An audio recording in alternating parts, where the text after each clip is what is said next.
Welcome to Inspire and Move, the show that inspires you to create, connect, and grow. I'm going to bring you meaningful conversations, aha moments, and all the motivation you need to up-level every part of your life. I'm Ali Aruda, founder of Inspire and Move, and your personal hype girl. I've gone from fashion school to celebrity stylist to corporate marketing to brick-and-mortar entrepreneurship with my husband, each time learning incredible lessons how to pivot, reimagine, and implement the steps to become successful.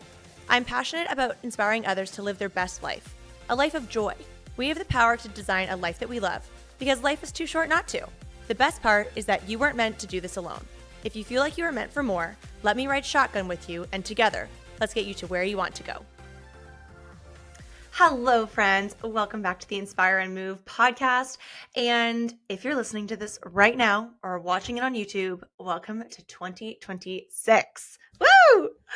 I am recording this on the very last day of 2025, and I have a full list of things to do right now, but I knew that I wanted to record this episode to close out the year, but also fresh start energy for 2026 and all of the fun things that we're going to bring to the podcast for 2026 and all the amazing conversations and the humans and the growth and all of that. So welcome to 2026. And instead of rushing into your resolutions or putting that pressure on yourself or the vision boards, I know I've been seeing so much of that on Instagram between the good old standby like magazine cutouts. I'm seeing a lot of like plaster glue to really like seal the vision boards, which that's new. But I'm loving this Pinterest looking vision boards as well. I might take a little dabble at that. But instead of just necessarily like rushing into it and feeling like you have to have all of this done, maybe you actually need to have a pause. So full disclosure that for the last few years, Matt and I have always set aside time on January 1st for our intention setting date. And we set the scene where we have like nice music playing. We typically have, I don't know, maybe a Negroni or a glass of wine, a little charcuterie board before dinner. And we enjoy going through our formula for what it is that we follow for setting intentions, which I have talked about on the podcast previously. But if you're new here, I will absolutely share that again because it could be helpful and you are so welcome to borrow it to see if it works for you. But we have been in a period of transition. I'd say that Q4 for us, 2025, was full of a lot of transition and challenges. And again, if you watch or listen to the podcast, you know I have shared some vulnerable, honest episodes kind of about that. And with that being said, here we are in 2026, and I am not as prepared or organized as I normally would be for this time of the year. We were away for Christmas with family in the New York area at my sister-in-law's place, which was so lovely. But you may also know that we just moved into a new home. So settling in there, getting back into routine, closing out a year and preparing for a new year. We also own a gym, and typically people think that we are so busy in January. We're actually not. It was so disappointing in a way when we owned the gym for the first winter, like our very first January. We're like, where are all the people? I thought we were going to have hundreds of people coming in for memberships, but we are a little bit different than maybe your typical big box gym. That is not the point of today's episode. It's more so just welcoming all of us to this new year and having this fresh energy, but not necessarily putting this pressure on yourself that you need to have all of your goals figured out for 2026. Because you know what, guys, in life and in business, there are always plot twists. You can make those plans and there will be some bigger plan from the universe. There will be a bigger challenge from the universe. You will have those things happen. So being able to have the intentions of what you want the year to hold for you, what it is that you want to work towards or plan for, you can set that, but also know that there has to be grace and manage your own expectations that the unexpected is most likely going to come knocking on your 2026 door. So just because that you want to have a fresh start this year and that's maybe the energy that you're going into 2026 with doesn't mean by any means that 2025 was a wash or that you failed last year. You are just getting ready to move forward with a different type of energy and a different type of clarity. Maybe your 2026 actually needs to welcome more rest and slowing down, or maybe it requires more grit and more hustle to create more momentum and greater expansion. You know what it is that you need, or at least maybe you can create some time for yourself to journal and think and reflect to see what it is that you need to call in for 2026. So I want to chat about redefining a fresh start. And I'm sure there's some of you that are listening or watching to this and you're like, oh my God, fresh start energy. There goes Allie again. But it is such a nice time to have that, January 1st, like crisp new page of a tangible agenda. But it also is different timing for the Lunar New Year. I have been loving consuming some content with a few girls that I follow that talk about that. And that is, I want to say it's February 17th, but January 1st, very different. And here we are in January 2026. Sometimes we can get it wrong when it comes to talking about these new years and these fresh starts. And it's not necessarily about just erasing and scrapping what 2025 was. I think that all of these years we really build, and it is character building. Maybe we're building our resilience muscle. Maybe you're building a beautiful scrapbook of memories, and you want to honor who you are and who you were last year. I think it's also really cool to look at who you were maybe, January 2025 and who you were of December 2025, because a lot can happen in 12 months, in 365 days. So who were you then? Who are you now? And who do you want to choose to move forward? Do you need to reinvent yourself? Do you want to stay the same? Do you feel like you have something to prove, or maybe you have nothing to prove and you could give zero fucks what anyone thinks? And that's how you want to go into this year. I'm here for it. Go for it. You are building. You want to build who it is that you want to become, who it is you want to be, what is your business going to look like, what does it feel like? And I think there's a lot of beauty there when it comes to, what do you want your life, your business, your day-to-day to look like, and what do you want it to feel like? Is it going to be hard because of things that you want to achieve? Is it going to be slow and relaxed and really calm and peaceful and beautiful? Is it going to be beautiful and messy? Because both can coexist. So let's chat about the mindset for 2026 and what that means. So I have a few in mind that I want to share with you. So number one, progress over proving. Progress over proving. And this is something that I want to take into this year. And there are things that I am getting pretty clear on that I want to focus on for building our business, building Benchmark Fitness, and to grow it, to scale it. And you know what? Some of it's not sexy. It's not fun. It's not something I can, do with my videographer. It's something that I would have to do by myself in my office with a candle going. And it is systems and processes and things that will make us better leaders, have a even stronger business. And sometimes those things they're not sexy, but that progress is important.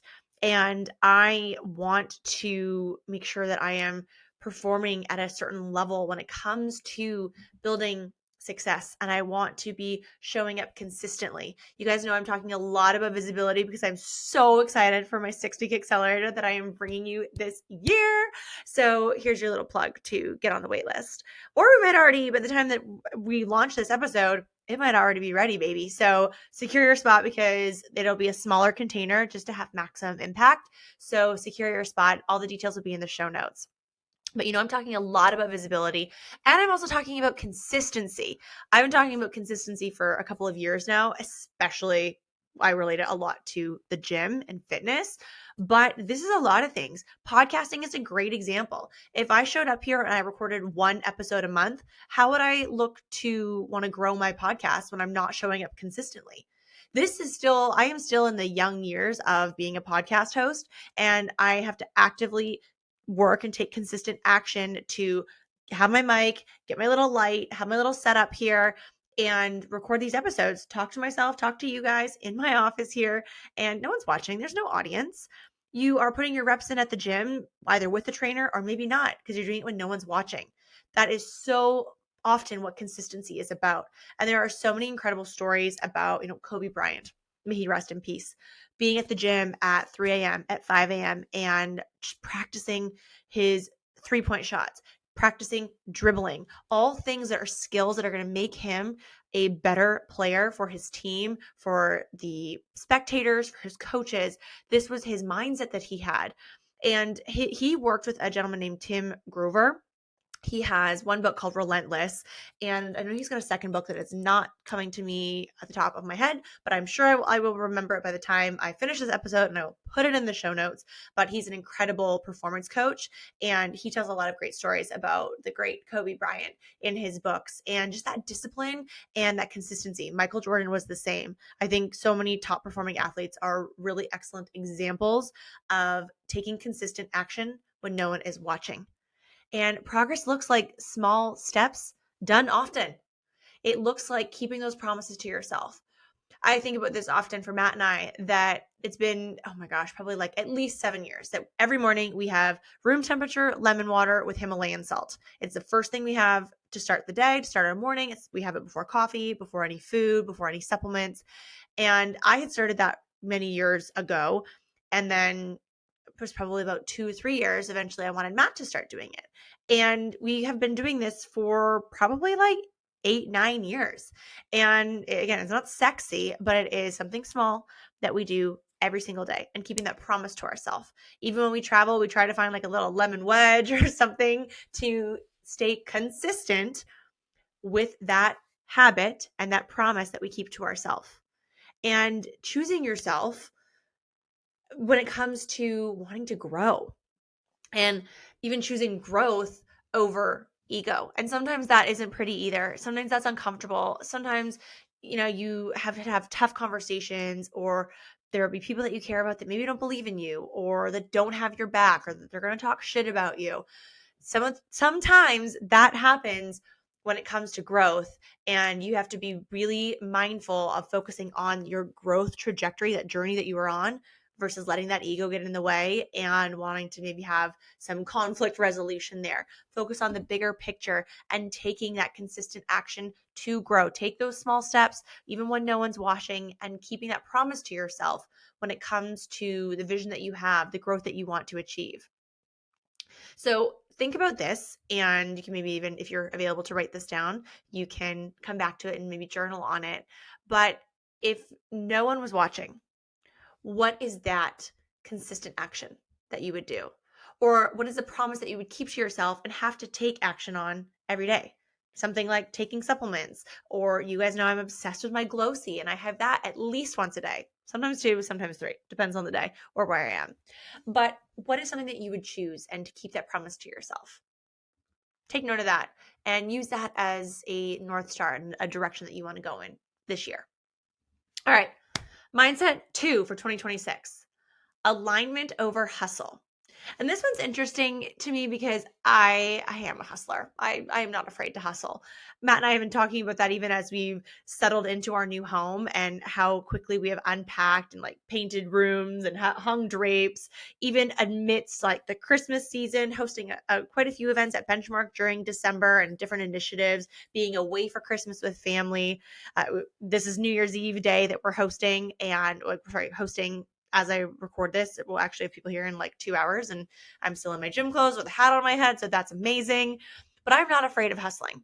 However, alignment is really important. So if you can focus more on alignment than hustle, again, these are things that I think about, that I know I need. And so I am excited to share this with you guys. And if we can be on this journey together, I couldn't be more excited and more grateful. So alignment over hustle. And so often we've been taught that more effort equals more success. But without alignment, you could just be working into the ground, and you could risk burnout. You could be miserable. Your energy will dip. Your relationships may change. So being able to be fully in alignment and being able to take inventory of what it is that you're doing. Who are you serving? Who are you supporting? Who are you inspired by? Think about those things. And maybe before taking on something new, whether it's a side hustle, or if you need to take on another job just for some extra money, is it going to bring you joy? I mean, my first question would be like, is it going to bring you closer to what it is you truly want to achieve? Now, sometimes, and we actually just had an amazing conversation around this in our Mentor Collective Mastermind community, sometimes you do have to make choices for yourself, for your family, that is like cash driven. Like sometimes you need money because money is important. We love money. We need money to live our lives. Money is not a bad thing. Actually, that's something we could talk more about on this podcast, is the beautiful relationship we can create with money. But money is important. And sometimes, yes, you have to take action and make hard decisions to perhaps step a little bit outside of your dream and outside of your passion and what it is that you want to play full out in, because you need to go and get an additional job that brings in money to support your life, support your family. So sometimes that is a thing. However, if you are in a position where you can just ask yourself before adding to your plate, does this move the needle closer to what it is I want to achieve? Does this move me closer to the life that I want? Or is it just keeping me busy and maybe distracted and not focused on my bigger vision, the game that I want to be in? You don't need to do everything, but sometimes you do need to do those things if it is something to support your family, support your life. But you need to do what matters and what does feel truly aligned. So what are you working towards in 2026? And if you do need to add extra things, are they in alignment with what it is that you want to achieve? Busy isn't always the same as being fulfilled. I'm going to say that again. Busy isn't always the same as being fulfilled. So think about that before just being busy, busy, busy, and things that you're adding to your day, into your agenda, into your week, into your month. Are those things that make you fulfilled, that are moving the needle towards the business and the vision that you have? Or is it just keeping you distracted and stuck and preoccupied and busy? Okay, mindset 3, trusting yourself over external validation. Ooh, I know, she's a good one. So this is all about, it's kind of about self-love, really, guys, like being so connected to yourself. And I think there is more and more awareness around that, especially online. Some of the people that I follow are very in tune with that, and books and podcasts, and my gosh, there's events that you can go to, like inner circles, women's circles, energy circles, that can be so aligned, back to alignment, about ourself and what is it, like our heart, what's in that heart chakra, what's in the root cause, even our gut. I was just talking about something with Matt this morning, how like I had such a good intuition on this specific thing. So especially as women, I think we do have really great intuitions, but being able to trust yourself over looking to, like, for other people externally to validate you, whether it's like how you do your hair or what kind of workouts you do or decisions you're making in your business, who you're hiring, who you're firing. So I'm all for outsourcing. I freaking love outsourcing. I think if you can buy back your time, better yet, if you can hire people that are better at something than you are, brilliant. But you don't need to outsource your decisions and the validation. You're an adult. You've made it this far. You can make your own decisions. You can learn your own life lessons. And my God, life is just full of lessons. Sometimes they're amazing and beautiful, and sometimes they're a shit sandwich. But you already know more than you think you do. So trust yourself, love yourself, respect yourself, and don't worry about getting that external validation from like Sally Sue over there. You are so capable and so much stronger and so much beautiful than you think you're giving yourself credit for. And confidence doesn't come from all these other people and having all these answers. Confidence is built, and you can teach yourself that. If you are someone who's maybe struggling with confidence right now, you can take steps, you can take action to be more confident. And what a beautiful journey to be on. If you need more confidence in your life, that is something that you can focus on for 2026. Maybe that's a word for 2026 for you, is having more confidence and being able to trust yourself to figure things out and embark on that self-growth, self-trust journey, and giving yourself that credit and build that momentum around trusting yourself and around having that strong intuition and that confidence. So whoever is hearing this little mindset tip and thinking like, okay, yeah, this is really resonating, I am freaking excited for you, because you don't need that external validation. What did I call the girl? Sally Sue. You don't need her validation. You need your own confidence and your own self-love to trust yourself. Okay. I think 3 is good. I think we'll round out at 3. You know, I love how I'm doing these solo episodes now. I feel like I'm just chatting with someone across my laptop screen and really having these teachable moments here. But we'll leave it at that because I have so much content I want to share surrounding fresh start energy and vision board planning and journal prompts for the new year, because I am guilty of loving a good fresh start. Like, I like the month of September. I like January 1st. I like new seasons. I think that's the achiever in me, that it allows me to start a new story and write a new narrative. And we have 12 months, you guys, 12 months in 2026 to focus on the mindset and the energy that you want to bring in. And what is it that you want to build? What is it that you want to create? And if it is working on yourself, the relationship with yourself, how beautiful. If it's growing a business and maybe you do need to hustle more, be in more momentum, be gritty, congratulations. Some of those years have been our best years. And I think that I actually don't know exactly what our 2026 looks like. I don't have the roadmap figured out yet, but when I do, you will be one of the first to know. So, in closing, as we close out this first official episode of 2026, I'd love to know. I mean, you can journal on this on your own time, but what did you release from 2025? What is not coming with you in this year? And on that next note, how do you want to feel in 2026? Do you have a word for 2026? Maybe 3. I'm kind of between like a 1 word or a 3. I think both are great options, and really being able to make intentional decisions that complement and that are in alignment with those words. And what is one habit, one small choice, one small promise you can make to yourself that would make you feel so successful and so committed to yourself if you could stay consistent with it? Don't get carried away. Don't be an overachiever and have, 25 goals. Let's just start with 1. What's something that you want to promise to yourself? Maybe it's something you need to do every single day, every single week, 3 times a week. Hey, if it's a fitness goal, you have to let me know, because I love those. And just being kind to yourself and not being, don't go balls to the wall with all these goals that are going to be maybe unattainable. But what is that one small choice, one small goal that you can take action on consistently and really feel proud of yourself for taking that consistent action and being intentional? I am sending you all so much love. Whatever pace you are moving at for 2026, I hope it is everything and more. And I am excited for all of you to have a really big, beautiful year. So I am sending you so much love, big, beautiful, abundant energy, happy energy, joyful energy. And thank you all so much for being part of this community and supporting the Inspire and Move podcast. I am so grateful for all of you, and I can't wait to connect with you all and just continue these amazing conversations. So much love, so much gratitude, and we will see you again soon.